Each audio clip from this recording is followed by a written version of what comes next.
Now, chipani chanu cha DPP chakuyika niniyo ngati candidate pampando wa speaker. Munayilandira bwanji khalidwe?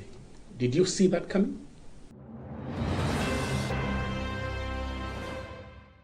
Moni nonse, amene to Brian Banda sana wanyengelele tu Asamie Sulemani anawaphapalitsa ndi mafunso pa program mene ya Times Exclusive. Iwo watu akuyembekezeka kuyimira pa mpando uja wa speaker pamene chipani chawo cha DPP chinawayeneleza. Tatiye tionere Times Exclusive imene Brian Banda wasosolatu ndi mafunso. Sayo panga like, comment komanso subscribe. Now, chipani chanu cha DPP chakuyika niniyo ngati candidate pampando wa speaker. Munayilandira bwanji khalidwe? Did you see that coming? Not at all. Not at all, Brian. Brian, I think we not sanga nevesi. Yeah. But I want to say this. Ineyo throughout campaign you say I was not campaigning for any position. Olokuma kandi ndichilingaliro kuntimako kuti izinubanga zitikawina ndifuna pakuti paja. Not one single day have I ever thought of that. Chimene ndinachigwirisa neyo zinali zinthu ziwiri. One, imene tinachosedwera mboma. Because kwa munthu oti anali pafupi ndi zimene zinachitika zija sitinachosedwe mwachilungamo. Mukuziwa inuyo, no need kuti tilankhuleso. Ndiye zimandipweteka kwambiri kuti no. It was personal, eh? This was a legitimate government in place. You don't oust a government this way. No. What precedent are we setting? Malamulo kusinthidwa. So zimene zijazo zinandipweteka, ndakazi kundipweteka. Komanso chimene mafuna ineyo kwambiri chinacho kunena kuti Professor abwerere pampando, because I knew tinali nkati, I knew his plans. I knew his programs. If you see mise yonse yamangidwa ku Lilongweja, those were all awawa mwina ngati chimene apanga from 1 to finish kuti achiyamba okha sitingani chosen over 5 zonse zija they have been implementing zituko za DPP, and there was so much more that if ABM was not disturbed, trust me, as I'm talking to you, Brian, would have had an international airport Kumpoto, would have had Mombera University completed, would have had the Mangochi to Makanjira Road done, would have had the Tabwa to Fatima Road completed, would have had the Lilangwe to Machinga Road completed. On top of that, the road from Sangano to Mwanza, all these would have been done because the Blantyre bypass road would have been completed. So we have lost out Zambia and Zimandipweteka. So I wanted to APM abwerere apitirize amalizise zinthu zimenezi because I know kuti these are his footprints zimene APM amafuna kuti ziteke azisiye. So I was doing that campaign on two things. One, kuti tibwerere mboma APM akwanilise zimene anapanga anayika ma program. Two, it became personal kwa ineno kuti no mene ndayendera papa awawa kungowinaso ineyo sindichita last 2 months. Oh yeah? Oh yes, trust me Brian, moyo wanga unali pa chiopsezo kopya. Today, what day is today? Bwenzi mukuti china chinachitika kwa ineyo akanakauta analengeza iwo ati pamasango. And not only me, tinalipo nditu angapo tinalipo muziona zinazo zituluka kusogolo. Oh, zituluka? Zituluka. So it was now personal kuti either ndithawe koma mwina it will be too late nditani ndingothandizana ndi bwana tichitenge chinthuchi tichitenge chinthuchi kaya tikhala ngati ena ati chilo ndifamisala palibe kanthu koma chinthuchi chilungamo chioneke, chinthu chibwerere. Amalawi apasidwe mwayi osankha mopanda interference iliyonse. I was very confident kuti even Marale ena manena kuti failed by 60%. Yes. Ndiye mwayankha funso loti kuti mwayilandira bwanji nkhani? Nkhani ndayilandira bwino. Choyambirira ndithokoze President athu Professor Arthur Peter Mutharika pondiganizira kuti mwana wangayo atakhala apa akhoza kugwira ntchito yabwino, chifukwa choyambira njokuti ndili nawo pafupi kwambiri bwana. Okay. Yeah, kwambiri ndi bambo anga ndipo amatenga ngati mwana wawo, and the relationship is just fantastic. Akhala kundituma muzambiri ndi mwina anaona kuti uyu apa akhoza kukwanisa ndimuyike apa. Kunena zoona brand sindimayembekezera. Mwina the highest thing I thought kuti bwana akhoza kundiganizira mwina inali ministerial position. Okay. Komanso sikuti ndinafunisisa kuti mwina pakuti po iyayi. That's why even kubwera kwa mpando umenewu kuntima kukulizi. Okay. Palibe zachi mukhoza kuyigwira ntchito ya speaker bwinobwino? Yes, kwambiriso. Chifukwa anthu amadandaula ziwiri. Ali mavuto omukwazi wakale. Suleiman Phuma. Sakamenya anthu kumeneku. Yayi. Nthawi yomenya anthu inapita, komanso nkhondo simangamuzi. Ineyo Brian atandiimbira bwana kuti ndikufuna upite ku Parliamenti ukayime ngati speaker. Ndinakalepe akulankhula bwana. I was trying to digest kuti kodi bwana wakundiuza ati zizi uchitika chifukwa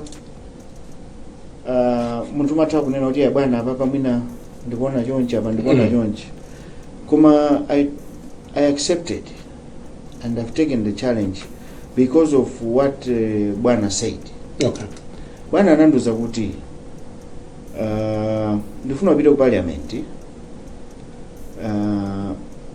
Poyambirira sanafike bwana anandifunsa funso kuti kumpoto as DPP tindi ma MP angati. Okay. So I said 7. He says, how did we fare as a party? I said very poor. Because timembekeza kuti mena tichita bwino kuposa pamenepo. Komanso ukaona mene bwana anamenyera landslide. We expected to have more MPs. So he says to me, Eastern region, percentage wise, they have voted for me more than Southern region. What I have gotten from the Central region is not what I was expecting. So I'm giving you a picture that Malawians have spoken to me through this election. Amutharika Kubuza Inelo, a president. So I want you to understand what I want to say to you. Malawians have told me that they love me the same, from the north to the south. It's not about DPP, but it's about me personal now. And I want to reward Malawians for that. I want to love each and every Malawian the same way. So I want you to go to Parliament. I want you to unify Parliament. I want you to work with everyone. We have only one country.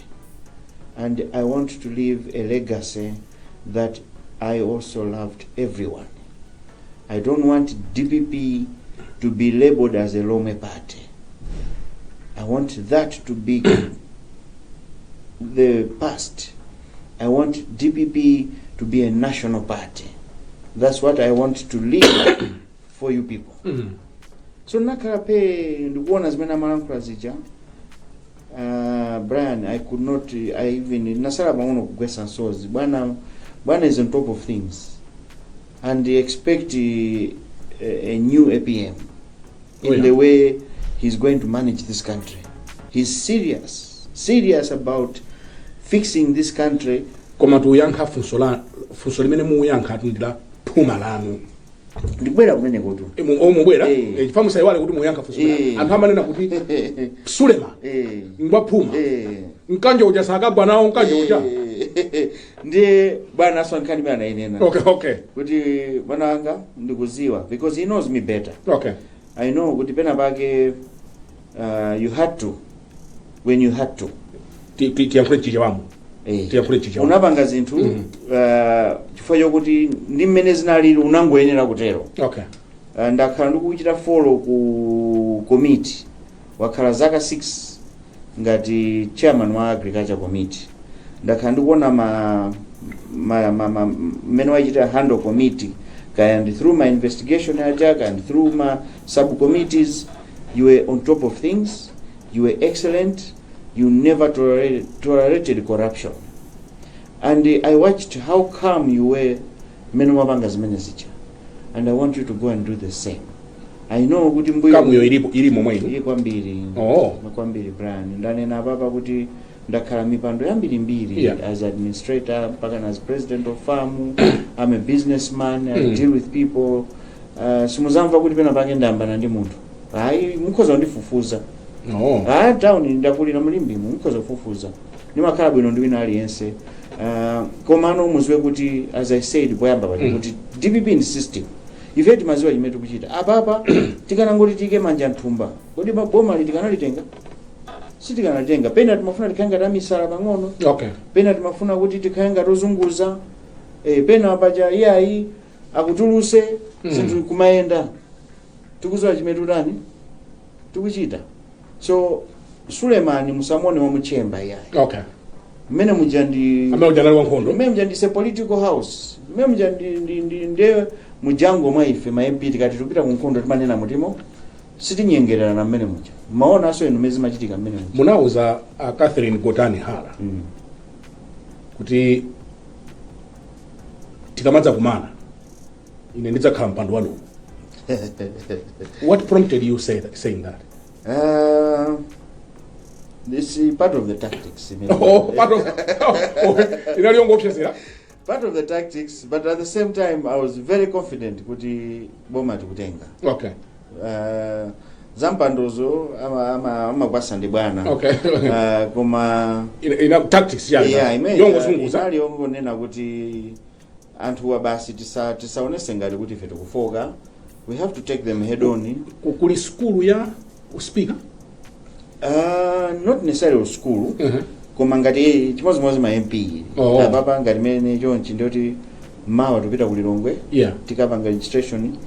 Kuyambira lolemba tika ndi orientation. Ndoti mwene uja amakatiphunzisa ano ma MP zoyenera kuchita kapangidwe kama zonse zofunikira ku Parliament. Malankhulidwe, how you carry yourself, how you present mabiru kama motion zonse zija ndi class nditu. So chimozimozi so nduna zikasankhidwa zimapita so orientation. Even a president amene amapita orientation. So a speaker also amapita orientation kuti ayi apa timatere akasankhidwa akasankhidwa. So munthu kakha kuti you're a quick learner nzosavuta ife sina madwire mundale koma tikupanga ndale. Pamene pakhala speaker paja pamakhala anthu awiri apa amavala magauni kana atatu. Amene ni majani amaja ndi ma table clerks. Ma table clerks. Yes. Koma amayankhulana kwambiri ndi speaker. Amene aja ntchito yawo pamene paja ndikuchita guide. Pamene paja sipakhala munthu wamba chisawawa ya. Amene aja ndi amene amaziwa anamwera constitution jali mutu. Amaziwa malamulo onse a Parliament. So muziona kuti nthawi zambiri pakachi ena akamathamanga kuima ndiyo tamuchita guide speaker kuti apapa malamulo zikunena chonchi. Kuchita guide. So ukakhala speaker umakhala ndi support ndithu yokwanira yonse. Ndi malamulo. Inu mmene munakhalira zaka 6 nyumbamo. Muone kuti mukhoza kuchaya ku speaker? Ndikaumenyanso kwa basi. Kwa basi. Ndiponso ayembekezere kuti Parliament isintha. Parliament ikhale independent. Parliament ikhale yokomera amalawi. Ikhale transparent. Komanso tikhale fair. At the same time timuchite treat MP aliyense chimozimozi. komanso Parliament ntchito yathu yoyambirira kwambiri ndi oversight. Ine ndifuna oversight ikambire mu office mwanga. Okay. Ngati ndikupita kumeneko, ngati ma MP akandisankha, oversight ikambira mu office mwanga. Kodi ifeyo ngati Parliament tikuyendesa bwanji zinthu? Are we that transparent? Tiye ndionene kuboma. Makomiti amene atakagwire ntchito ndi ine asaganize kuti kukakhala masewera ya tukagwira ntchito. Okay. Ndifuna makomiti akakhale ndi mphamvu zonse za makomiti. Pamene tikuyenera kupita ukafufuza kuti apa zayenda bwanji, oversight ikakhale ndimene ndikupita nayo kwambiri ne. Remember kuti Late Bingu, may he so rest in peace, anayendesa Dzikoli without budget support. Koma zinthu zimayenda. So one, we need to close ma taps amene akuchita leak. Chitseke mmene matulukira ndalama ija igwire ntchito. For example, mumbera ija tichite blame ifeyo a Parliament kuti sitinaonesese kuti boma lachita implement. Komanso aboma atenge responsibility kunena kuti mwina sanatuluse ndalama pa nthawi yake. So ifeyo tufuna tikaonesese kuti izizi time frame imene tinapangira na approve budget ndi izi tikuyenera kuti timalize. Nkhani yakatangale anthu amanenaso kuti ku Parliament kuli katangale mabilu ena amene amadutsa kumeneko akuti makakumana kwina kwake kulandira kena kake ndipo inu makhamu kuyikamba nkhani bani nene kuti sizobisa sizobisa kumakhala ma external forces ena kuti they want you to do something and you have to makamaka ukakhala kuti mwina boma lifuna libwerese bilu ndiye bilu ija mwina kufuna ipange mwachangu achita wave 28 days ija kuti bilu ija ingobwera ma MPs sitina investese ndi investese olokuiwerenga amakupasani mmamawa bilu ndi iyi masana muipange approve brani ineyo I know kuti I have to protect the interest of the government as a member of the government. Koma ndikayesesa kuti zinthu zikayende mosatira malamulo. Tapanga mabilu pakatipa, tadusisa mabilu ongofuna kuberapo ndalama. Example, bilu yongompasa mphamvu munthu mmodzi kagula mafuta a Dziko. Koma ndingasimule pomwemo. To Brian, koma ndi numbers. Ndifake mmatona timalankhula. Umati kuima mene muja kulankhula. Ulankhula ndithu zomvera. Ile chitika tsiku limodzi ndikukumbukira. Tsiku limodzi. Brian ineyo zimene sindika chita tolerate. I know kuti we have to work with government. Bilu yompatsa munthu mmodzi kuti akuzogula mafuta a Dziko? Yes. Zidachitika ku Parliament kwa kuchitika. Zinadusa and zimene aje abapo kwambiri ndalama pakatipa. Aba ndalama kwambiri pakatipa. Munthu ogwira ntchito ku State House kukhala ogula mafuta. Basi kungonyamuka weka. Kungopita kwa aluya kuja ndabwera ineyo ndikuzagula mafuta a Dziko la kwathu. Opanda PPDA kupanga evaluate, opanda kuitanisa matenda, opanda ICB kuchita due diligence. Kungopanga basi. Zinachitika Dziko. Zinachitika ndipo ndimene takhala kugula mafuta. Zinachitika ndithu. Ndiye speaker amakhandi mphamvu yoletsa zimenezo. Not kuti speaker as such kuma malamulo amaletsa. Okay. So what we have to do is strengthen the law. Yeah. Kuti abwana apa pali 28 days. Yeah. Tikusowa chinthu chinchofunikira mwachedwa nacho nokha. Si fair. Yes, so na. Musatipange blame. Ifeyo tifuna tichiunikire kuno bwino. Tichione kuti chithandizadi amalawi komanso izita aligned to chifukwa chokhaliranso kuti ndiweso wachipani. Is it aligned to manifesto yathu? We have to look at all that. Is it aligning to 2063 agenda? So ndizinthu zokuti sitingangozipanga maphuma. Aphungu ambiri amadandaula kuti nthawi zambiri speaker amakhala ndi anthu ake. Ma MP ena amaenda monjanja mu Parliament chifukwa ndanzawo a speaker. Inu liba nzanu rakhoza kuyuza mphamvu zanuzo aliyense Utakhala speaker. aliyense amakhandi anzake koma ikakhala nthawi ya ntchito ndi ntchito. Ine anzanga anali alowe. Ineyo nali chairman wa agriculture committee. Alowe anali nduna ya agriculture. Timacheza kwambiri. Anzana analowe? Anali alowe anzanga kwambiri mukhoza kufunsa alinso Parliament. Koma ndinaona kuti izizi si zimene zikuyenera kuchitika. Ndikavomereza izi is millions of Malawians that will suffer. Umalolera kuti chinzako chija chipite kaye pambali koma upangiza ntchito because aliyense akakhala pamalo ino pamene muli kuno ku Times mafuna kuti mukazachoka kuno anthu azanena kuti kunali Brian tu kuno. Inenso ndifuna anthu azanena kuti panabwera Suleiman anapanga izi kapena analephera. Anthu asandipange judge panopa andipase mpata andione kuti kodi ndingapange zotani. Alipo ena ku DPP mwina amaufuna speaker kapena amaufuna koma president aloza ino kuti chipani chikuthandizeni. Akuthandizani? Muona kuti akuthandizani? Yes. Choyambirira ndichokuti zimatengera munthu mmodzi basi kukhala apa mpando at one time. Yeah. A president anaona kuti yayi nthawi ino ndimpatse mwana uyu. Ali ndi ana ambiri. Komanso ineyo sindikuzitenga ngati kuti ndiye ndine dolo kapena ozindikira kwambiri kuposa zinzanga onsewa. Iyayi kuliso anthu oti akanathanso kuchita bwino mwina ndi mapepalaso ambiri ayenerekeze. Koma ineyo ndangoyitenga ngati challenge. Kuti ngati a president andikhulupirira kuti ningapange ine ndikuwaina kwaonetsano kuti bwana ndikhoza kutani ndiponso ndipanga mwinanso kuposa pamene mayembekeza kuti ningafike. Koma phuma atu ayi. Kulibe phuma. Brian mukadabwa mutawina ineyo chimopali ndikumva anankhumwa ndi amairo amilion. Koma ndinakudulani chimene mbala chimene mwina chingakandivuta pang'ono mwina ndimogo. Banja mukuziwa kuti ni masuta foja osati zinazo ya. Koma it was just on a lighter note. Koma no mwina zikanthandizaso kuti ndijepese kusuta pang'ono. Koma otherwise kumbali ya ntchito I am up for it. Moti tikhoza kuchita break kuti mukachiteka ipo. Ndi bwino bwino. None ku Parliament. Zosateka. Zosateka. Za ntchito gayi. So akukuthandizana anzanu kwambiri kuli unity.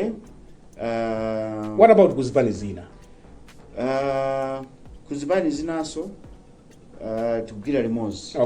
And muonaso kuti yayi ku Parliament tigwira nawo ntchito ndithu.